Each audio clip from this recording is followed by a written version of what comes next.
director of the Wellington City Art Gallery, and Philbin.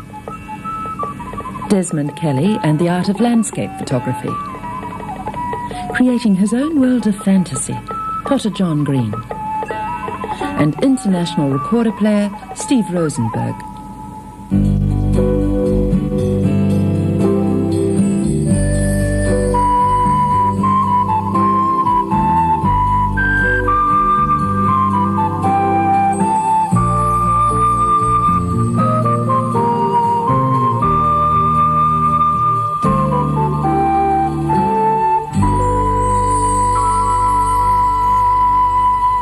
Hello. Wellington was a slow starter in the City Gallery Stakes, but now after 3 years it's well away. Funded by the City Council and directed by Anne Philbin, it's now outgrowing its first home in Victoria Street, and negotiations are underway for the finding of new premises. Some people have already mentioned the old, stately Bank of New Zealand building on Lambton Quay.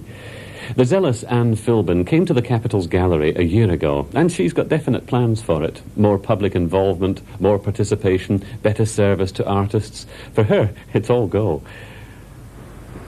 Wellington is really where the action is. This is where the transient government population is. This is where a lot of corporate decisions are made. It's an exciting place, and it's a large place as cities go. The National Gallery is not addressing the needs of Wellington artists and art interests. It attempts to, but it can't be expected to do the job that, say, Auckland City Art Gallery does, or that the Robert McDougall does in Christchurch. So this gallery needs to take care of the art-making and art-consuming citizens right here. Anne Philbin came to New Zealand 2 years ago from the Ohio State University, where she was the Associate Professor of Art. Initially, she worked in her capacity as an artist, and then to teaching at the Elam Art School in Auckland. A year ago, she came to Wellington and the challenge of a fledgling city gallery. How does she see the role of such a gallery? Its job is to educate and excite the public about art, to get people interested enough that they might like to go along to the dealer galleries and the National Gallery, to make it easy for them to consume artistic experiences. So we always need to be a gallery where you can literally flop in off the street and get your art easy. That's the sort of role that we've got. How are you going about getting people in off the streets? We'll do just about everything except, say, staff found nude at City Gallery. No, we'll go to any extraordinary lengths to get people in here. We try to offer the most exciting program that we can. And since I've been here, I've tried to focus more on Wellington art and artists and Wellington concerns. Do the Architect Exposed and the Maori souvenir exhibitions you're showing at the moment represent the sorts of work you want to show? Yeah, they do. The one across the street in the temporary space, the Debasing of Culture exhibition, it's the first time I've really sponsored or gone after a political exhibition. And I was very keen on it when it appeared in Auckland, and I was aware that there were problems getting that exhibition in place long enough for everyone to see it in Auckland. And even at that time I said, this is one that should be in Wellington. We need to get the ministers in here. We need some real close-up discussion about this in the capital city. The opening of that show was extremely exciting. Rangi Walker even came down from Auckland for the opening of that exhibition. The elders were quite pleased with it, and it was one of those times when young people, elders, Pakeha and Māori all assembled for one purpose. And I think the outcomes will be interesting and good. I think that the right people are getting in to see that exhibition.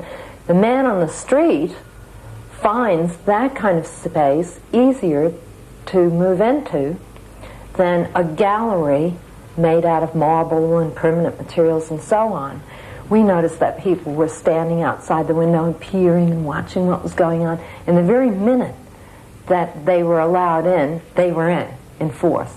So it makes me wonder if street level is important for galleries, and is that sort of window level involvement of the public something we can utilize to interest them even more in art, artists, art issues, and other issues. We've got the printing back for the Grant Sheehan poster. Oh. beautiful. Now that's the chemical proof from the plate makers. You can see it's really close. This has gone maybe a touch dark. This is the chemical proof, a good match, except that's a bit, this has gone a bit darker and the greens are a bit bluer. Yeah, it helps the green here because this is sort of sallow, I think. This one? You've come with an academic and a teaching background. Do you prefer the role of administrator to that of teacher? I keep getting them confused, is the truth. As a gallery director, in talking with someone yesterday, I said I thought it was education of the third kind, like a close encounter of the third kind. I'm always educating here, whether it's a staff member who perhaps didn't think of or didn't hear of something new happening elsewhere, to a young artist who comes in here with these little dog-eared photographs and wants an exhibition but doesn't know how to present himself, to school children who really need the challenge of trying out a new project that might actually wind up in the gallery or else in one of our other Mad Hat sort of adventures. So I think it is education, what I'm doing now. When I'm teaching, I always wind up administrating. So it is true that I get them mixed up. Her wit, enthusiasm and approachability are valued assets, not only for the staff, but for all who come into the gallery. Education is uppermost in her mind, and decorating the new town hall with flags is an indication of her flair. You're talking about my favorite people. I think we're all a write-off. People my age here in Wellington, let's forget about us. Those secondary school kids are the ones who will decide what the galleries will eventually be like here. They're going to decide what that foreshore will be like.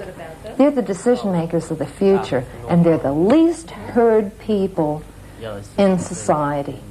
So I'm pro those kids who come, some of them this size, other ones this size. Some of them have high voices, others are very stately. I love those kids, and I think they're the ones that I really need to involve here in the gallery. Her energy is inspirational not only as an administrator, but also as an artist. Her drawings, paintings and prints have been exhibited widely in the States. She brings a particular perspective to the New Zealand eye through her autobiographical images and messages. Is there a conflict between your job and your work as an artist? A lot of people ask me that, and there really isn't if you enjoy schizophrenia. And I seem to enjoy it and thrive under those circumstances. Last night at a meeting at the gallery for Wellington artists concerning a regional show here, that was also asked, and I had to point out that I was at that stage on two sides of the desk, that I was sort of directing things to enhance their work and so on, but at the same time I was one of them. So it conflicts only insofar as I allow it to. I find that sometimes I'm in the gallery, but I'd really rather be here. And sometimes here, I'd rather be there. But that's really the extent of it. I don't feel any other conflict. There is room in life for both aspects. Yes, although as the program picks up at the gallery and advances without the staff to match it, we're waiting for staff to arrive. I find that I'm having less and less time here. But it doesn't make me nervous because that situation will change. I'm convinced that it will. Does it require extra discipline? Oh, yes. Over and above? Oh, yes, absolutely. Fortunately, a fellow I eventually wound up teaching with told me a long time ago, and this is when I had little kids and all sorts of other interests going at the same time. He said, if you can put in 2 hours a day for the rest of your life, you'll have a respectable body of work to study at the end. Well, that's advice that I hold dear. Right, and it shows through on your work here, which was the work, The Year of an Artist, 365 days. Now, first of all, why 365 days? Well, that's how many there are in a year, for starters.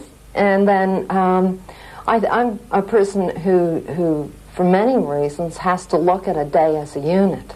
If I let today go spilling over into tomorrow, if I drag all the rubbish from yesterday into today, I will not accomplish what I have to accomplish. Not for me and not for other people.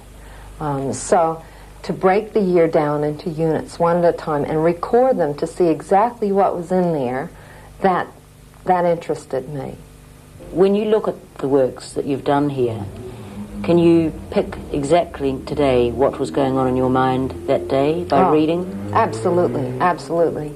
And I don't even have to read them all the way through to understand what was going on. I mean, in this piece here, it's a clear case of lots of interruptions and some anxiety about getting past that. In this case, down below is a rather salty kind of exchange with some people, and I always used to arrive back at the studio after these occasions and paint myself as much larger and better and brighter and more wonderful than they. So that it's sort of, I used the work for retaliation in situations where I sort of felt off guard or in trouble. And it's really a kind of private recording of a lot of the feelings I was having, especially in a new country, in a new setting, and especially dealing with some of the frustrations that one does encounter. Is it clear to you that those are done in New Zealand? What is the New Zealand element? I don't think it really crept in as much as people might have expected. I know a lot of people ask me, have you begun to examine any, for instance, Maori patterning, or have you begun to do something about landscape, and have you done this and that and the other? And really, the landscape didn't begin to affect me until I was in Auckland and didn't have it. When I was on the Harbour Bridge every day is when I started recording roadways, motorways, car crashes and things like that in my work. Is it in fact more internal?